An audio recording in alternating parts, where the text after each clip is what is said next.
Now, it's an open secret that even in the Judeo-Christian West, there has been ongoing tensions in relation to the precious nation of Israel. For anyone who is a Christian, we should be aware of the fact that Israel must be beloved to us, as the Bible clearly says, God's firstborn son, as a nation, and therefore a nation that we ought to be working to support, even if there was no other problem in the world. But interestingly and unfortunately, we are also aware of the fact that, going back to the times of the Second World War and a few centuries before that, Jews have been persecuted across the world. Jews have been one of the most oppressed, well-documented, most oppressed people group across the world. And so that's another important reason, from the sense of defending the defenseless, that we have to be wary of the idea of what is happening in Israel. Now, unfortunately, though, the problems that Israel has been going through in the Middle East clearly isn't confined to the Middle East alone.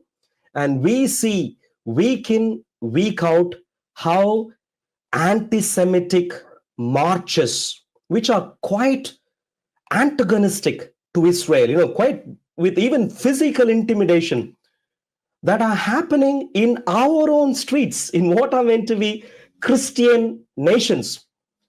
Why is this really happening? And when we try and unpack this, we find out that actually truth is where, even within our nation, there seems to be a disagreement on. In relation to Israel and the residents of Gaza today and the West Bank, who are popularly called Palestinians, but more accurately referred to as the Arabs in Gaza and the West Bank, between Israel and these Arabs, what is really going on? Who is the oppressed and who is the oppressor? And to get to the bottom of this is very, very important, because both sides and the supporters of both sides are claiming their side is the oppressed one and the other side is the oppressor. But unfortunately, in the media today, in what is the mainstream media, you get the louder voice, which you clearly hear, but perhaps the not so louder voice you don't hear much of, which is in support of Israel. And so that is what I really want to unpack today in this episode. Nakba, fake news that misguides the world. What is really the truth of the matter? Now, just to give you a brief introduction about this Nakba, essentially the entire sentiment, at least the feelings-based propaganda that is out in the mainstream media, is based on this idea that is propagated by the supporters of Gaza and West Bank, that the inhabitants of Gaza and West Bank have been oppressed by the nation of Israel. The term Nakba literally translates to catastrophe, that these people have gone through a significant catastrophe in 1948 at the formation of the nation of Israel, but also subsequently through the existence of the nation of Israel from 1948 till date, that somehow the nation of Israel have been oppressing the residents of Gaza and West Bank. That's the mainstream media's narration that you hear. And we want to unpack this today. And I have today with me a very special guest who might be familiar with many of you today. He is a friend of mine, an acquaintance from Speaker's Corner, Hyde Park, for quite a number of years. And he is a vocal advocate for helping people understand Israel's position. And so let's please welcome to this interview Joseph Cohen, the founder of Israel Advocacy Movement. Hello, Joseph. It's wonderful to see you today. Of course, haven't seen you in a few months, but great to see you right now. How are you doing? It's a great honor to be here, Errol. Thank you. I do apologize. I need to do a minor change here. You haven't seen me for a while because I've been in Israel. I'm broadcasting from the holy city of Jerusalem, and it's a great honor to be on a show called The Light of the World, because the Jewish people, we are commanded to be an Or LaGoyim, a light unto the nations. So with help from Hashem, with help from God, I'll find words and be able to convey some of that light from Israel, from the holy city of Jerusalem. Absolutely. It's wonderful to have you, Joseph, and I wanted to send warm regards to you. And of course, since the time we actually arranged for this particular interview to having the interview today, of course, Syria has fallen, and I know Israel is in a state where it's going through some serious changes in relation to risks from neighboring countries. And I really want to send my wishes to Israel as a nation, and to all advocates, everyone who's supporting from all quarters, to really be encouraged, despite all the risks, that through God's grace, like you rightly said, through Hashem's grace, we could actually have Israel survive through and also flourish. Now, I want to, of course, jump straight into this topic of today: Nakba, fake news that misguides the world. Of course, in popular media, we normally hear of the fact that the Arabs of Gaza and the West Bank have gone through a significant catastrophe in 1948, but also from the time since then. And I want to hear your thoughts. So what is your broadly, to just set the context properly, what is your take on this? Did the Arabs go through a catastrophe in 1948, or do you see this in a very different light? Yes, they went through a catastrophe, but it's not the catastrophe that the West thinks. So when you listen to the battle cry of the Arab leaders in the 40s and 30s, it was very much a one of genocide. We are going to march on Jerusalem. We're going to pave the roads from Damascus to Al-Quds to Jerusalem with the skulls of Jews. Hajamin al-Husseini, the leader of the Palestinians at the time, declared, "Oh, my Muslim brothers, I declare a jihad. Slaughter the Jews, slaughter them all." And what happened was, upon the declaration of independence by Ben-Gurion, by the state of Israel, 5 Arab armies and internal militias launched a war of genocide against the Jews. And they failed. And they described that failure as a Nakba, as a catastrophe. What's since happened, as the world has forgotten what the Nakba was, and it's repackaged it and created a genocide or an ethnic cleansing that never happened. And they said this was the Nakba. The Nakba was that 750,000 Arabs were displaced from Palestine, but this was a complete fiction. There were a number of expulsions, but they were very small.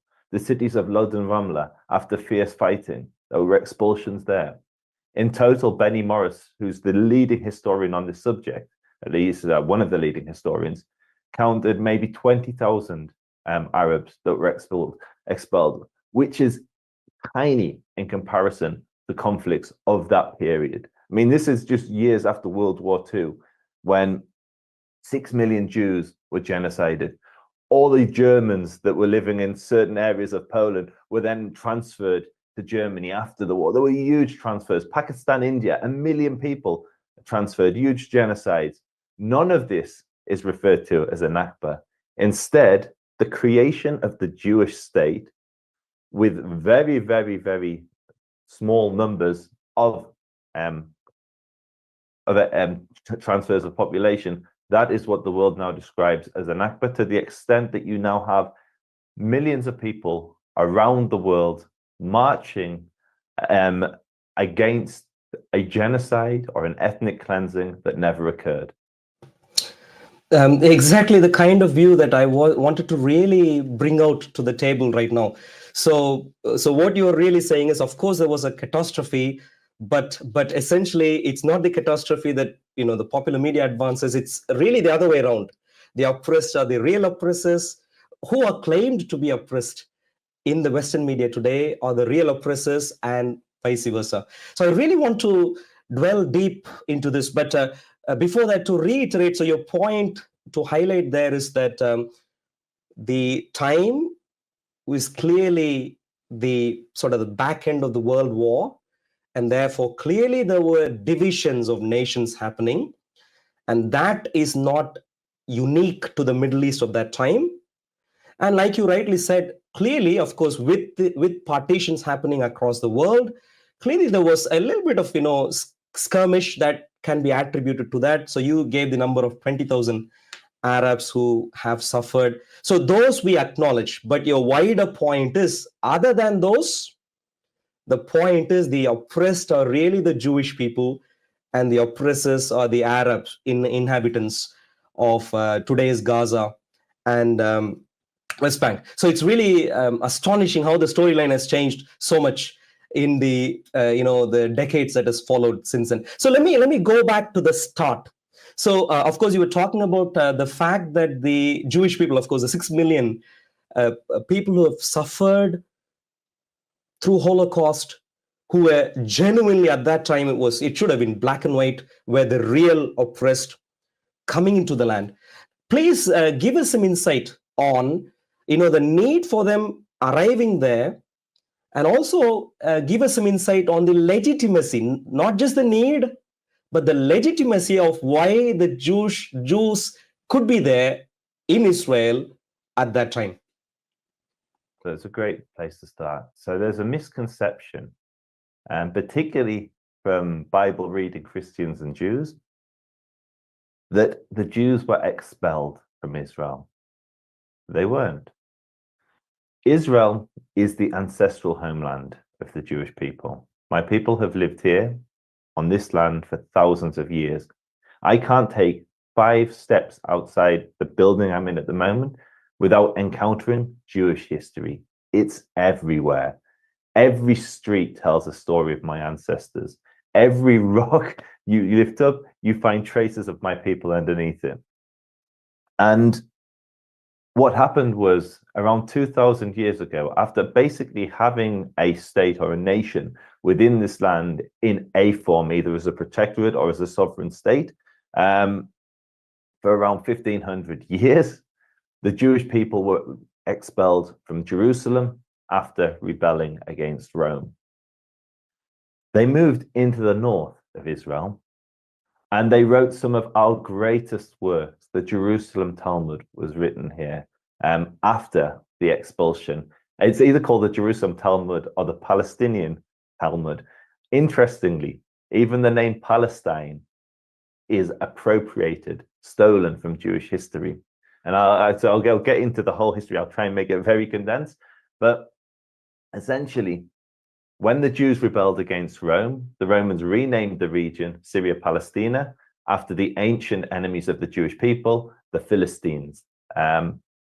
That name was kept alive by Europeans. And the Jews continued to live in this land. We never left.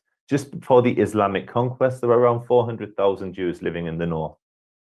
And what happened was, different empires occupied the land. The British was the last of those empires after the Ottomans, and you had you had various Islamic caliphates occupying this territory. The Jews were always here.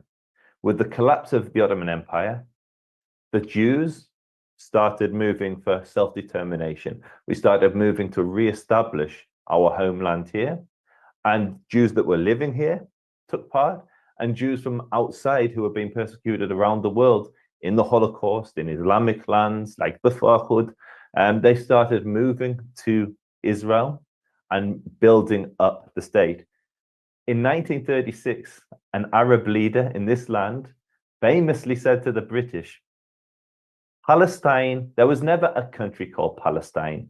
Palestine is a term the Zionists invented. It has always been Balad al-Sham, southern Syria, the land of Syria. And this was the common narrative. And so in 1948, when the Jews rightfully declared independence in their state, they didn't invade anyone. There was no violence. We didn't go into Lebanon. We didn't go into Syria. We didn't go into any. But what happened was 5 Arab armies launched a horrendous assault on the nation state. And what you have to realize is the people that these Arab armies launched a war against were the survivors of Muslim massacres, were the survivors of the Holocaust. We were so ill-equipped that there was one rifle for every 3 soldiers.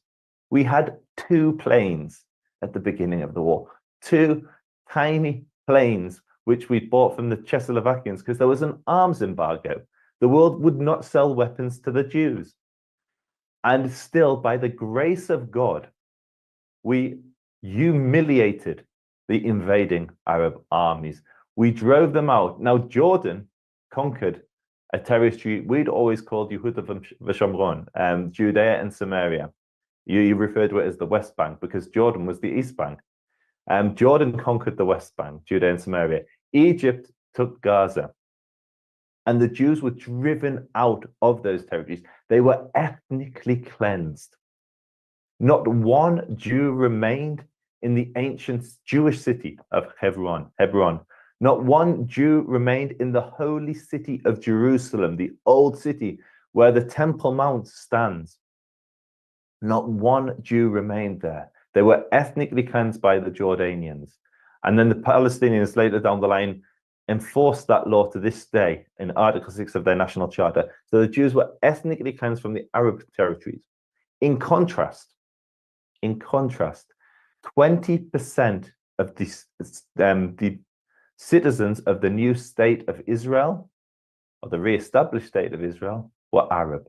Today, 25% of Israelis are Arab. There was no ethnic cleansing. There was no Nakba. There was no genocide. In fact, the inverse is true. The genocide or the ethnic cleansing that took place was by the Arabs of the Jews who not only lived in Judea and Samaria and Gaza, but also the entire Arab world. 850,000 Jews were driven from their home following the 48 war. Yet the West, in all its perversion, the clueless, liberal, woke students who parade down the streets calling for an end to Israel, they completely get it twisted. They believe the ethnic cleansing was of Arabs, when in reality it was of Jews, which is why there is not one Palestinian Jew today, but there are millions of Israeli Arabs. Lovely. Yeah, thank you very much. So clearly, like you said there, Joseph, so the point is there was a clear need for the Jews to be there because they were driven out of the other nations. But there is also a clear legitimacy, like you rightly said, it's every rock, every artifact cries out that it is a Jewish state. And also for highlighting the fact that, in Israel, clearly the fact that Arabs have survived and even increased in population is a clear indication that Jews don't mind the existence of Arabs anywhere in the world.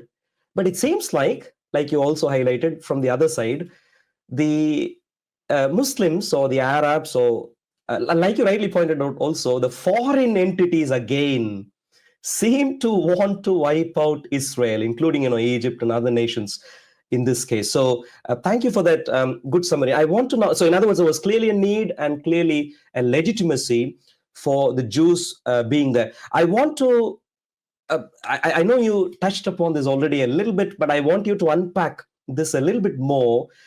I want you to still focus on pre-1948. and unpack this idea. So in relation to the hatred that the Jews who were coming into the nation, the territory of Israel, the hatred they already faced.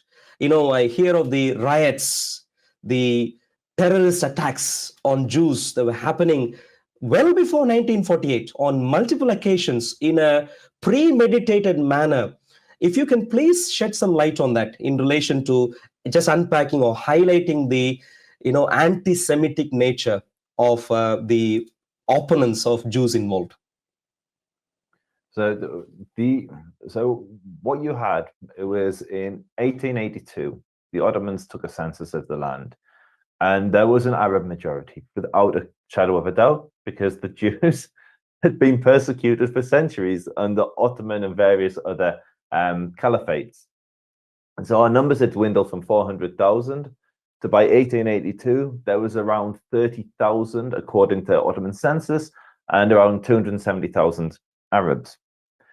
What happened was Jews began returning to our ancestral homeland, and there was a fierce and violent backlash to that. Now, for context, the Jews that were coming here were not militants, they weren't militias, these were largely farmers.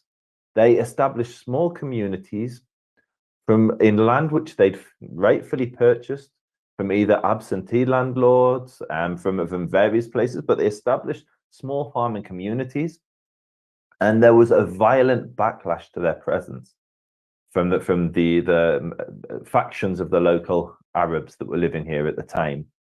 One of the most notable of those early clashes were the 1921 Nabi Musa riots. So this is now early 20s. So for context, Britain were awarded the mandate over this region on the condition they establish a Jewish national home there. The first thing they did, so they were given this mandate in 1920. In 1921, they came up with a two-state solution, and they gave 78% of the land to the Arabs. So Palestine was cut into 3/4 and 1/4. And that 3/4 that was carved out of Palestine was called Jordan. They didn't call it Palestine because, as we know, Palestine was associated with the Jews. In fact, I still to this day drink a wine on Friday called Palwin, the Palestine Wine Company. All the Palestinian companies back then were Jewish. But so with the establishment of a presence of the British here, when replacing the Ottomans, there was a violent uprising against the Jews that were living here, as the Arabs realized that the British may honor their requirement to establish a Jewish national home here. And so the violence escalated and got worse and worse. One of the most horrendous examples would be the 1929 massacre in Hebron. Hebron is where our patriarch, my great grandfather, is buried, Avraham Avinu, Abraham our father. And he's buried in Hebron. It was the first Jewish real estate deal. He purchased some land there, and to this day he's buried there. And the site is shared between Muslims and Jews. And Marat Makpela, as the Muslims call it, the Ibrahimi Mosque. And the Jews have lived there not since Abraham, but pretty much from that point. There's been a Jewish presence in Hebron until 1929, when an Arab pogrom rose up and started massacring the Jewish community, murdering babies, burning the synagogues to the ground, ripping apart and burning the holy, the Sefer, the Torah scrolls. And the Jews were forced to flee a city we'd lived in for centuries.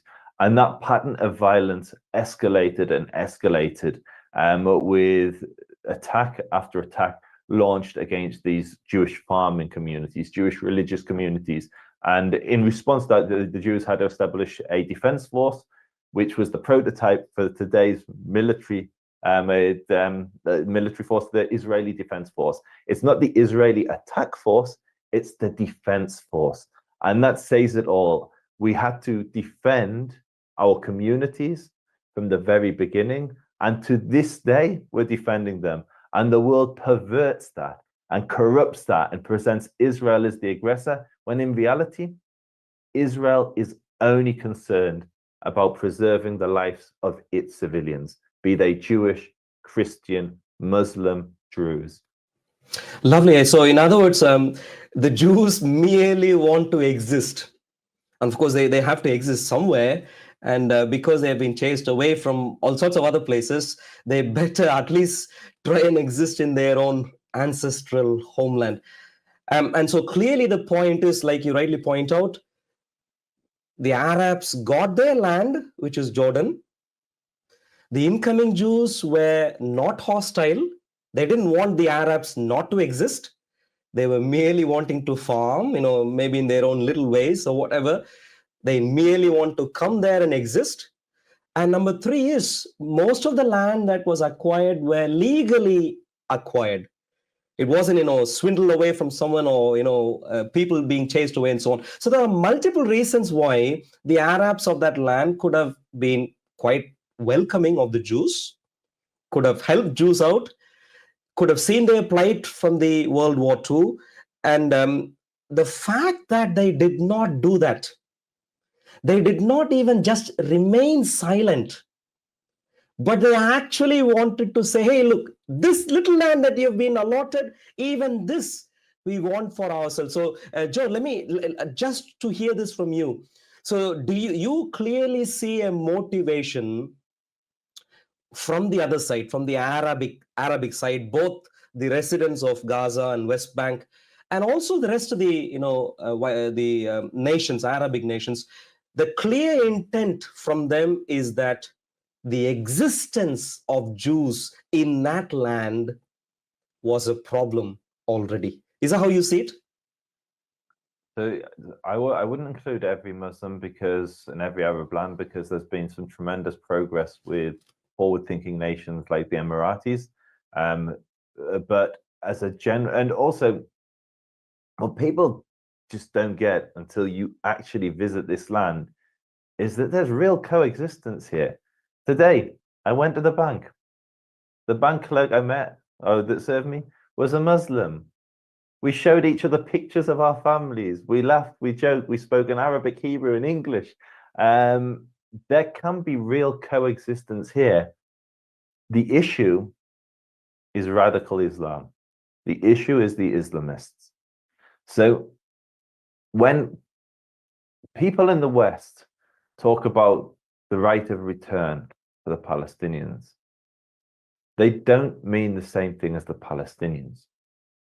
On October the 7th, the Arabs who are living in Gaza, the Islamists, Hamas, showed us exactly what they meant when they spoke about returning.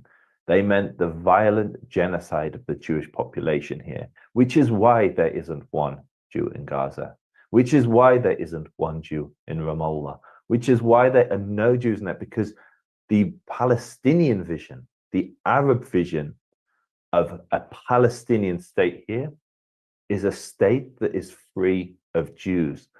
The Jewish vision, the Zionist vision of a Jewish state here, is a Jewish state which protects its minority populations, which is why I'm able to have heartwarming conversations with Muslim Blanco. A family member broke their arm in Israel not so long ago.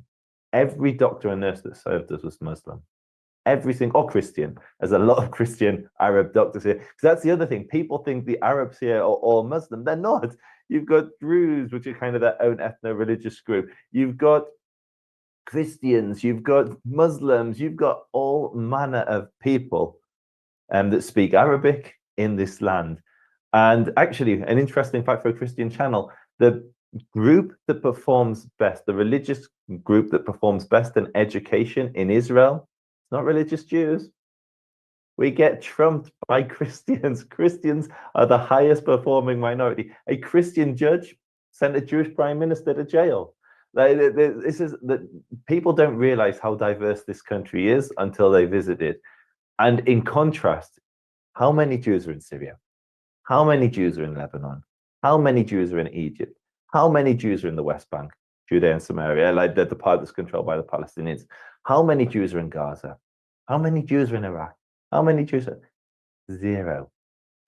There were almost 1 million Jews ethnically cleansed or forced to flee from the Muslim world. 850,000 of those from the Arab world. There are now more Jews in Borehamwood Synagogue than the entire Arab world combined. We made incredible progress recently with the Muslim world. The Abraham Accords. Jews and Israelis have been traveling to the United Arab Emirates. Yet a week ago, a rabbi was slaughtered there, murdered there. His crime? Being Jewish. So the violence, the aggression, the oppression is not coming from Israel. Israel is concerned with survival and protecting its civilians, its citizens. Any aggression, unfortunately, is coming from fundamentalists who cannot tolerate Jewish sovereignty on land which they believe should be Muslim. Completely understood. So in other words, as quick summary of what we have spoken about so far, I wanted to ask a couple of more questions briefly, but what we have spoken about so far is that there is oppression, but the really oppressed ones are the people of the nation of Israel, like you rightly point out, which is not just the Jews, but also the Arabs of the nation of Israel. And the clear oppressor, it has to be as clear as daylight, black and white. And it's really unfortunate. This message has been lost through proper propaganda of coming from various quarters. Now, let me ask you, so far we spoke about until 1948, oppression, oppressed, and of course you made multiple points about what's happened since then also. But let me ask you this pointed question there, which is, so today's residents of Gaza and West Bank, in relation to Israel's disposition, does Israel want to oppress? Does Israel oppress the residents of Gaza and West Bank? Because that's the, again, storyline that is advanced. What is your take on this? So I think oppression is a very broad term that can be interpreted in many ways. So Israel enforces security measures to protect its civilians and its citizens. These measures are purely defensive. Israel is not expansionist. It's given away more territory than it's ever captured in defensive wars. But there is a reality on the ground. Because of this conflict, there are hardships that Palestinians, the Arabs, face if they're living under Hamas or the Palestinian Authority. So take October the 7th. On October the 7th, Hamas launched the most brutal slaughter of Jews since the Holocaust. There was always going to be a response to that. And Hamas, who had spent decades fortifying Gaza and turning the entire strip into a military fort with a labyrinth of tunnels larger than the London network, the underground network, they launched this attack knowing that there would be a response. Now, Israel is then faced with the horrendous task, the overwhelming task, the impossible task of trying to engage Hamas, rescue the hostages in a highly populated area where Hamas want to maximize civilian casualties. They didn't put their civilians in their tunnels to protect them from any airstrikes or any bombs against Hamas. They put their civilians above the tunnels. So Hamas are hiding under their civilians, under hospitals like Al-Shifa, under schools. And Israel is now faced with the impossible task of engaging Hamas in a densely populated, highly urban environment. Despite this, so Israel then develops incredible measures to minimize civilian casualties. No other nation, no other campaign, military campaign has seen anything like this. They start creating maps, warning residents in these areas that there's going to be an incursion because there's a Hamas position here, or the battle needs to fight within these neighborhoods. So how do they do that? They place millions of phone calls, drop millions of flyers. They facilitate 700,000 tons of aid into Gaza so that the Gazan civilians can eat. And you have to bear that the majority of Gazans hate Israelis. They celebrated October the 7th. I've been on Facebook profile after Facebook profile when researching thousands and thousands of Gazans and just watching every single one of them on October the 7th celebrating. It was very rare to find Gazans that didn't celebrate this slaughter of Jews. Despite this, Israel has gone to incredible lengths to minimize the civilian death toll. And we've got to a point now where it's basically a 1-to-1 militant to civilian ratio. Now, the world wants you to believe there's a genocide, but you have to ask yourself, if so, why is it a 1-to-1 death toll? Why is Israel facilitating 700,000 tons of aid if it wants to genocide the people? Why did they just vaccinate, basically Israel enabled the vaccination of the entire civilian population of Gaza against polio just a few weeks ago? This is not the actions of a genocidal nation. Yet, the world wants to paint this as oppression. Now, there is hardships. I would not like to be a Gazan living there today. A child is a child. A 5-year-old girl living in Gaza has the same right to life and has the same worth as a Jewish 5-year-old girl living here in Jerusalem or Israel. They're the same, and neither deserve hardship. But because of the actions of Hamas, the 5-year-old living in Gaza will be living in terrible conditions in comparison to most 5-year-old girls around the world. And the same is true for the West Bank, Judea and Samaria. While life there is people don't understand how good life is there, by the way. I was driving through there the other day, and a £500,000 Maybach with Palestinian registration plates drove past me. Like, every single village has huge villas here. Like, I just wish those people that are marching on the streets of London, talking about the oppression of the Jews in the of the Arabs in the West Bank, could go on the same drives I go on and see the BMW M5s and the Range Rovers and the luxury cars with Palestinian registration plates driving through Bethlehem. Bethlehem's got a lot of rich Arabs living there, Bethlehem in Hebrew. But there are certain restrictions. There is freedom of movement, but it's not as easy to move in from certain areas. So there's only really exiting via the Allenby crossing into Jordan. So there are certain restrictions, but that's because there's a war going on. There's been a decades-long war between the Jews and the Arabs, or the Israelis and the Palestinians in this region. And so it's not that Israel is oppressing at all. Israel puts in place defensive measures to minimize the risk of its citizens being slaughtered, as we witnessed on October the 7th. Yes, and it's quite legitimate for Israel to want to defend its own people. That's not an illegitimate endeavor. But unfortunately, like you rightly point out, while Israel is trying to defend, the clear complexity of the situation is there is an ongoing war because the other side isn't of a similar mindset. And I'm really glad that Israel has been able to defend itself successfully through God's grace so far, although, of course, many in Israel have suffered and there are still hostages. Now, we want to send our best wishes to you, Joseph. I hope that the Christians who are watching and the non-Christians who are watching would really take this message seriously, that they shouldn't give in to this propaganda that the Jewish state is the oppressor, but rather the Jewish state, unfortunately, isn't just facing a physical aggression against its own existence, but it's also facing a much more vicious propaganda that's happening, which is making the entire dynamic very vicious and hard to maneuver. Well, we want to, as Christians, extend our warm support to you, Joseph, and also to all your loved ones and friends.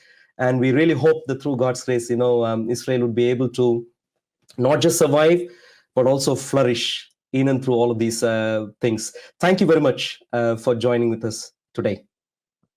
Thank you very much for having me.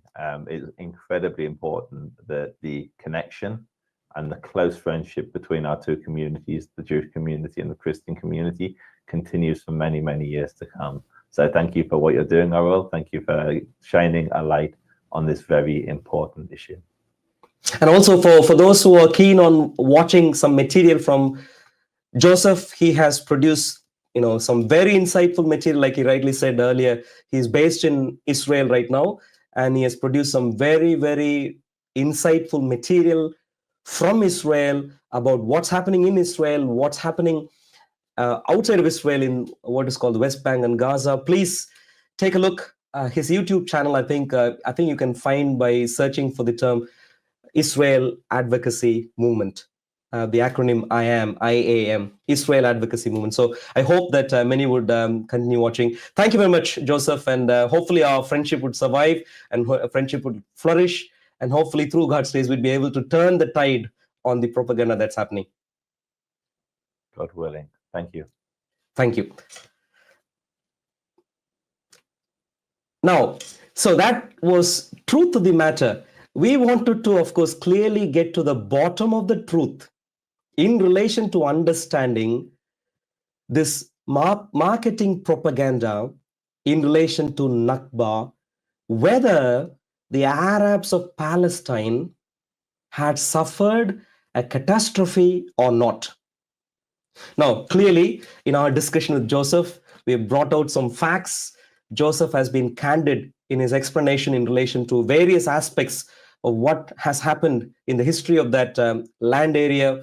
And what must be clear to everyone who is sincere, unbiased, and who cares not about religious propaganda, but about the truth, is that the real oppressed ones in this entire situation, in this entire long-term conflict, are really the Jews of the Jewish nation. Now, of course, like you rightly pointed out, there are many Arabs also flourishing in Israel. So I really want to encourage the Christian audience today, as we close this segment, to be willing to extend your helping hand to all your Jewish neighbors who are still perhaps in the Judeo-Christian West, but also, as nations, as Christian nations, that we'd also be really consistently extending a hand of support in every manner that we can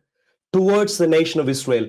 Let us not give in to propaganda. Let us not become part of the propaganda by talking about what is not a genocide and forgetting what is the real intent of genocide. So I hope really that the Christian nations would also play a significant role in supporting Israel.